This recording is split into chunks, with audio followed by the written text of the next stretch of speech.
আজি আমি এনেকুৱা তানাচা এজনৰ কথা পাতিম যাক সমগ্ৰ বিশ্বতে ৰাক্ষস বুলি জানিছিল আৰু লগতে তেওঁ সঁচাকৈয়ে মানুহৰ মাংস খাইছিল আৰু তেওঁৰ শাসনকালৰ 8 বছৰত 6 লাখতকৈ অধিক মানুহক হত্যা কৰিছিল আৰু লগতে তেওঁৰ দেশত থকা আমাৰ ভাৰতীয়ক ধন সম্পত্তি ঘৰ মাটি ইত্যাদি কাঢ়ি লৈ তেওঁলোকক তাৰ পৰা পঠাই দিছিল। এই তানাচাজনৰ কথা সম্পূৰ্ণ জনাৰ আগতে যদি আপুনি সঁচা ঘটনাবোৰ কাহিনী আকাৰত শুনিবলৈ ভাল পায় তেন্তে আছামিজ ৰিয়েল ষ্টৰী চেনেলটো ছাবস্ক্ৰাইব কৰিব আৰু লগতে ভিডিঅ'টো লাইক আৰু শ্বেয়াৰ কৰিব। বন্ধুসকল, আজিৰ এই তানাচাজন হ'ল উগাণ্ডাৰ ৰাষ্ট্ৰপতি ইদি আমিন। তেওঁ 1971 চনৰ পৰা 1979 চনলৈকে ৰাজত্ব কৰিছিল। 1971 চনত উগাণ্ডাৰ ৰাষ্ট্ৰপতি মিল্টন ওবেটে ছিংগাপুৰ ভ্ৰমণলৈ গৈছিল আৰু তেতিয়া সেই উগাণ্ডাত থকা আৰ্মি জেনেৰেল ইদি আমিনে ৰাজত্ব সলনি কৰি পেলাইছিল আৰু যিহেতু তেওঁ তাৰ সেনাৰ মুৰব্বী আছিলে সেইকাৰণে তেওঁক মাত্ৰ 3 ঘণ্টাৰ প্ৰয়োজন হৈছিল সেই দেশখন কব্জা কৰিবৰ কাৰণে। আৰু যেতিয়া আগৰ ৰাষ্ট্ৰপতি ওবেটে এয়াৰপৰ্ট পাইছিল তেতিয়া তেওঁ গম পাইছিল যে এই ইদি আমিনে তেওঁৰ শাসনকাল দখল কৰিছে আৰু তাৰ পিছত ইদি আমিনে ৰাষ্ট্ৰপতিক ক'লে যদি আপুনি উগাণ্ডাৰ ভিতৰত সোমাই তেন্তে আপোনাক জেলত ভৰাই থৈ দিম, নহ'লে আপোনাক হত্যা কৰি পেলাম আৰু নহ'লে আপুনি এই উগাণ্ডাৰ পৰা অন্য ঠাইলৈ গুচি যাওক। আৰু তাৰ পিছত ওবেটে নিজৰ জান বচাবলৈ সেই উগাণ্ডা এৰি অন্য ঠাইলৈ গুচি যাব লগা হয় আৰু তাৰ পিছৰে পৰা উগাণ্ডাত চলে এই ইদি আমিনৰ ৰাজত্ব। যেতিয়া ইদি আমিনে প্ৰথমবাৰৰ বাবে এই দেশখন কব্জা কৰিছিল তেতিয়া উগাণ্ডাৰ মানুহসকলে ভাবিছিল যে নিশ্চয় এই মানুহজনে উগাণ্ডাৰ অৰ্থনীতি ব্যৱস্থা উগাণ্ডাৰ দুখীয়া মানুহবোৰক অলপ হ'লেও তেওঁ আগবঢ়াই লৈ যাব। কিন্তু তেওঁলোকে এই তানাচাজনক লৈ যি সপোন দেখিছিল সেই সপোনবোৰ সদায় সপোনেই হৈ ৰ'ল, কাৰণ এই তানাচাজনে তাৰ পিছত নিজৰ আচল ৰূপ দেখাবলৈ ধৰে। প্ৰথমতে তেওঁ সেই আগৰ ৰাষ্ট্ৰপতি মিল্টন ওবেটেৰ যিমানবোৰ আপোন মানুহ আছিল সেই সকলোবোৰক হত্যা কৰিবলৈ আৰম্ভ কৰে। তেওঁৰ যিমানবোৰ বিশ্বাসী পুলিচ আৰ্মি ইত্যাদি আছিলে সেই সকলোবোৰক তেওঁ হত্যা কৰিবলৈ আৰম্ভ কৰে আৰু তাৰ পিছত যিমানবোৰ তেওঁৰ এগেইনষ্টত ৰাজনীতিবিদ আছিল সেই সকলোবোৰক তেওঁ হত্যা কৰে আৰু এবাৰ ইদি আমিনৰ কথা নুশুনাৰ বাবে সেই উগাণ্ডাৰ চিফ জাজক মাৰি পেলাইছিল। আৰু যেতিয়া চিফ জাজৰ পষ্টমৰ্টম কৰি আছিল চৰকাৰী হস্পিটেলত আৰু তেতিয়া সেই চৰকাৰী হস্পিটেলত এই ইদি আমিন গৈছিল আৰু তাৰ পিছত সেই মৰাহটোৰ ভিতৰৰ পৰা তেওঁ কলিজা ইত্যাদি উলিয়াই লৈ আহে। ইদি আমিনৰ জন্ম হৈছিলে 1925 চনত চাউথ আফ্ৰিকাৰ কবটো নামৰ ঠাইডোখৰত। তেওঁৰ পিতৃয়ে তেওঁক অতি সোনকালে এৰি গুচি যায় আৰু তাৰ পিছত তেওঁ গৰিবতাত কটাই আছিল আৰু অৱশেষত 1946 চনত তেওঁ ব্ৰিটিছ কৰ্নেল আৰ্মিত ৰান্ধনি হিচাপে সোমালে। আৰু এই ইদি আমিনৰ হাইট আছিলে 6.5 ফুট আৰু লগতে তেওঁৰ ওজন আছিলে 110 কিলো আৰু সেইবাবে এই মানুহজনক দেখিলে কিবা এটা দৈত্য যেন লাগিছিল। আৰু তাৰ পিছত তেওঁ উগাণ্ডাত বক্সিং খেলিবলৈ আৰম্ভ কৰে আৰু 1951 চনৰ পৰা 1959 চনলৈকে তেওঁক বক্সিঙত কোনেও হৰুৱাব পৰা নাছিল উগাণ্ডাত আৰু সেইবাবে তেওঁ উগাণ্ডা আৰ্মিত প্ৰমোশ্যন পাই থাকিবলৈ ধৰিলে আৰু অৱশেষত 1965 চনত তেওঁ উগাণ্ডা আৰ্মিৰ মুখ্য অধ্যক্ষৰ পদ পায়। যে এইখন চৰকাৰে কেৱল ভ্ৰষ্টাচাৰ কৰি আছে, এই চৰকাৰখনৰ ফলত আমাৰ দেশৰ ইকনমি আমাৰ দেশৰ গৰিবতা বহুত বেছি বৃদ্ধি হৈছে। আৰু যেতিয়া মানুহবোৰক এই কাণ ফুচুলাব ধৰিলে তেতিয়া মানুহবোৰে ইদি আমিনক বিশ্বাস কৰি লৈছিল আৰু সেইবাবে যেতিয়া 1971 চনত ওবেটে দেশৰ পৰা বাহিৰত গৈছিল সেই তেতিয়া ইদি আমিনে দেশৰ শাসনভাৰ ওলোটাই দিয়ে আৰু তেওঁৰ ৰাজত্বকালত 6 লাখৰ পৰা 7 লাখৰ ভিতৰত মানুহক তেওঁ হত্যা কৰিছিল। আৰু সেই সময়ত আমাৰ ভাৰতীয় লোক উগাণ্ডাত 30 লাখৰো অধিক আছিল। আচলতে ব্ৰিটিছ চৰকাৰ যেতিয়া আমাৰ ভাৰতত আছিল তেতিয়া আমাৰ ভাৰতীয়সকলক উগাণ্ডালৈ লৈ গৈছিল আৰু যিহেতু উগাণ্ডাটো ব্ৰিটিছে শাসন কৰিছিল সেইকাৰণে আমাৰ ইয়াৰ পৰা মানুহবোৰক তাত কাম কৰাবলৈ লৈ গৈছিল আৰু তাৰ পিছত সেই মানুহবোৰে তাতেই থাকিবলৈ লয়। আৰু তাৰ কিছুমান মানুহ এনেকুৱা আছে যাৰ কোনো ধৰণৰ সম্পৰ্ক নাই ইণ্ডিয়াৰ লগত, তেওঁলোকে কেতিয়াও ইণ্ডিয়া দেখিয়েই পোৱা নাছিল।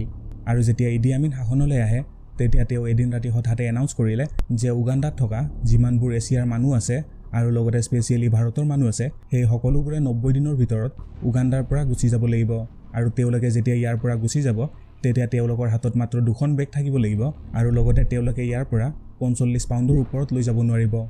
আৰু সেই সময়ত উগাণ্ডাৰ ইকনমিত আমাৰ ভাৰতীয়সকলৰ বহুত অৰিহণা আছিলে আৰু যিহেতু ভাৰতৰ বহু মানুহে তাত বিজনেছ কৰি আছিলে আৰু সেইকাৰণে সেই সকলোবোৰ মানুহৰ চিন্তাৰ কাৰণ হৈ পৰিল ইদি আমিন, কাৰণ যিহেতু সেই মানুহসকলে ইমান বছৰ তাত থাকি নিজৰ ঘৰ ইত্যাদি বনাই লৈছিল আৰু প্ৰথমতে ভাৰতীয় আৰু এছিয়ানসকলে তাৰ পৰা অহা নাছিলে। কিন্তু যেতিয়া ইদি আমিনে ৰুদ্ৰৰূপ ধৰিলে তেওঁলোকৰ নিজৰ জান বচাবলৈ উগাণ্ডাৰ পৰা পলাই আহিবলৈ বাধ্য হয় আৰু যেতিয়া এছিয়াৰ মানুহসকল তাৰ পৰা গুচি আহিল তাৰপিছত উগাণ্ডাৰ লোকসকলে সেই ঘৰবোৰত সেই দোকানবোৰত কব্জা কৰে আৰু সেই সময়ত যদি কোনোবাই ইদি আমিনৰ অপজিটত কয় তেন্তে সেই মানুহজন মৰাটো নিশ্চিত আছিল। আৰু ইদি আমিনৰ 6 গৰাকী পত্নী আছিল, তাৰ ভিতৰত 3 জনীৰ লগত ডিভোৰ্চ হৈছিল আৰু লগতে 45 জনৰো ওপৰত শিশু আছিল।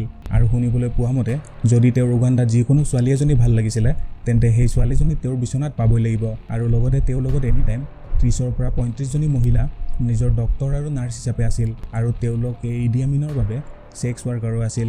আৰু যেহেতু ইদি আমিনক আৰব দেশবোৰে সাপোৰ্ট কৰি আছিল সেইকাৰণে অন্য দেশসমূহে তেওঁক একো কৰিব পৰা নাছিল আৰু সেই সময়ত পৃথিৱীৰ চাৰিওফালে ওলাইছিল যে কেনেকৈ ইডি আমিনে তাত থকা মানুহবোৰক অত্যাচাৰ কৰি আছে, কেনেকৈ তেওঁ মানুহৰ মাংস ইত্যাদিও খায়। আৰু তেওঁ মাংস খোৱা বুলি এবাৰ এনেকৈ প্ৰমাণ হৈছিল যে তাত কাম কৰা এজন ডক্টৰে এবাৰ তেওঁৰ ফ্ৰিজটো খুলিলে আৰু যেতিয়া তেওঁ ফ্ৰিজটো খুলি চালে তেতিয়া তেওঁ দেখিলে তাৰ ভিতৰত দুটা মানুহৰ মূৰ আছে আৰু লগতে তাত মানুহৰ মাংসও আছে। আৰু ডক্টৰে সেইবোৰ দেখি আচৰিত হ'ল আৰু তেওঁৰ ঘৰত কাম কৰা চাকৰবোৰক সুধিলে যে ইয়াতে মাংসবোৰ কাৰ হয়। তেতিয়া তাত কাম কৰা চাকৰসমূহে কৈছিল যে ইডি আমিনে মানুহৰ মাংস খাই বহুত ভাল পায় আৰু ইডি আমিনৰ ফ্ৰিজত এনি টাইম মানুহৰ মাংস থাকে। আৰু তেতিয়া সেই কথাবোৰ বাহিৰত প্ৰচাৰ হ'বলৈ ধৰিছিল আৰু সেই সময়তে ইডি আমিনে তেওঁৰ দ্বিতীয় পত্নীক বহুত মৰম কৰিছিল। আৰু ইডি আমিনৰ পত্নীয়ে যেতিয়া ইডি আমিনে মানুহৰ মাংস খায় বুলি গম পালে তেতিয়া এই পত্নীয়ে তেওঁক লাহে লাহে ঘৃণ কৰিবলৈ আৰম্ভ কৰিছিল আৰু ইডি আমিনৰ ঘৰত থকা ডক্টৰ এজনৰ সৈতে তেওঁ প্ৰেমত পৰিবলৈ লয়। আৰু যেতিয়া এই কথাটো ইডি আমিনে গম পাইছিল তেওঁৰ দ্বিতীয় পত্নীক হত্যা কৰি আৰু তেওঁৰ দ্বিতীয় পত্নীৰ শৰীৰত থকা গুপ্ত অংগবোৰ তেওঁ তাৰ পৰা কাটি উলিয়াই খাইছিল। আৰু এই ইডি আমিনৰ শাসনত তেওঁৰ এজন মন্ত্ৰী আছিল আৰু এই মন্ত্ৰীজনৰ নাম আছিল হেনৰি কম্বিয়া। তেওঁ এখন কিতাপত লিখিছিল যে এবাৰ ইডি আমিনে তেওঁলোকৰ মন্ত্ৰীসভাত কৈছিল যে এবাৰ মই ফুৰিবলৈ যাওঁতে মোক বান্দৰৰ মাংস দিছিল আৰু যেতিয়া মই বান্দৰৰ মাংস খাইছিলোঁ তেতিয়া মই মনতে ভাবিছিলোঁ এই মাংসটো মানুহৰ মাংসতকৈও বেয়া হয়। আৰু সেই তেতিয়া মন্ত্ৰীসভাত থকা অন্য মন্ত্ৰীসকলেও ভাবিছিল যে সঁচাকৈয়ে ইডি আমিনে মাংস খায়। তেওঁ কোনোদিনো নিজ মুখে স্বীকাৰ কৰা নাছিল যদিও তেওঁৰ ওচৰে পাজৰে থকা মানুহসকলে কৈছিল যে ইডি আমিনে মানুহৰ গুপ্ত অংশবোৰ কাটি কাটি খাইছিল। আৰু যেতিয়া তেওঁৰ কোনোবা শত্ৰুক হত্যা কৰিছিল তেতিয়া তেওঁ সেই মৃত শৰীৰবোৰৰ লগত অকলে সময় কটাইছিল। আৰু যেতিয়া তেওঁ কিছু সময় তাত কটোৱাৰ পিছত বাহিৰত ওলাই গৈছিল তেতিয়া সেই মৃতদেহবোৰৰ কলিজা উঠ ইত্যাদি নোহোৱা হৈ থাকিছিল আৰু লগতে গুপ্ত অংশবোৰত কটা মেলা চিন পোৱা গৈছিল। আৰু লাহে লাহে এই কথাবোৰ সমগ্ৰ বিশ্বৰ আগত আহিব ধৰে।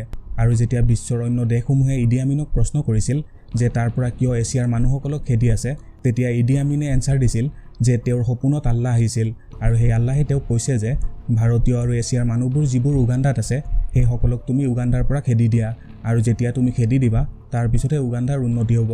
আৰু তেওঁ কৈছিল যে মই উগাণ্ডাৰ উন্নতিৰ হকে তেওঁলোকক ইয়াৰ পৰা খেদি দিছোঁ। কিন্তু আচলতে ক'বলৈ গ'লে তেওঁৰ ৰাজত্বকালত উগাণ্ডাৰ অৱস্থা আকৌ তলফালে নামি গৈছিল। যেতিয়া দেশৰ অৱস্থা খাব নোপোৱা হৈ গৈছিল তেওঁৰ যিবোৰ ভাল পোৱা মানুহবোৰ আছিল সেই সকলোবোৰে যেতিয়া তেওঁৰ এগেইনষ্টত হৈ গ'ল তেতিয়া তেওঁ লাহে লাহে বুজিবলৈ লৈছিল যে তেওঁৰ দিনকাল এতিয়া খতম হৈ আহিছে। আৰু সেই সময়ত উগাণ্ডাৰ সমস্যা বহুত ওপৰলৈ উঠিব ধৰিলে। তাত মানুহে খাব নোপোৱা হৈ গৈ আছিল, তাৰ ইকনমি একেবাৰে তলফাললৈ গৈ আছিল। আৰু সেইকাৰণে ইডি আমিনে ভাবিলে যে দেশৰ জনতাক যদি অন্যফালে ধ্যান দিয়াবলৈ দিওঁ তেন্তে নিশ্চয় তেওঁলোকে এই কথা কিছুদিন হ'লেও পাহৰি থাকিব।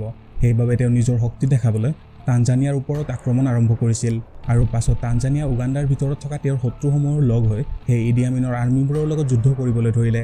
আৰু অৱশেষত 8 মাহ পাছত সেই তানজানিয়াই ইডি আমিনৰ সৈন্যক হৰুৱাই পেলায়। আৰু তাৰ পিছত ইডি আমিনক সেই তানজানিয়াৰ সৈন্যসকলে বহুত বিচাৰিছিল যদিও তেওঁ সেই সময়ত তাৰ পৰা লিবিয়ালৈ পলাই গৈছিল।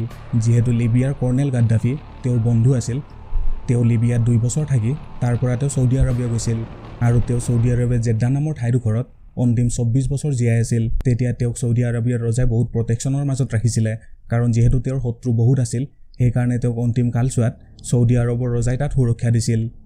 আৰু যেতিয়া 1969 চনত সেই ইডি আমিন তাৰ পৰা পলাই গ'ল তাৰপিছত ভাৰতীয় মানুহসকলে তালৈ উভতি গৈছিল কিছুমানে। তেতিয়া উগাণ্ডাৰ আগৰ ৰাষ্ট্ৰপতি মিল্টন অবেটেক তালৈ মাতি লৈ গৈছিল আৰু তেওঁক আকৌ ৰাষ্ট্ৰপতি হিচাপে নিৰ্বাচিত কৰিছিল। কিন্তু বন্ধুসকল মই আপোনালোকক জনাওঁ যে উগাণ্ডাৰ অৱস্থা সেই তেতিয়া যেনেকুৱা আছিল আজিও ঠিক তেনেকুৱাই হৈ আছে। কাৰণ উগাণ্ডাৰ আজিলৈকে যিমানবোৰ চৰকাৰ আহিছে তেওঁলোকে কেৱল সেই সাধাৰণ লোকসকলক শাসন কৰি শোষণ কৰি আছে। বন্ধুসকল আজিৰ কাহিনীটো শুনি কেনেকুৱা পালে কমেণ্টছ কৰি নিশ্চয় জনাব। যদি আপোনাৰ কিবা অন্য সঁচা ঘটনা জানিবলৈ মন যায় তেন্তে কমেণ্টছ কৰি ক'ব। ধন্যবাদ।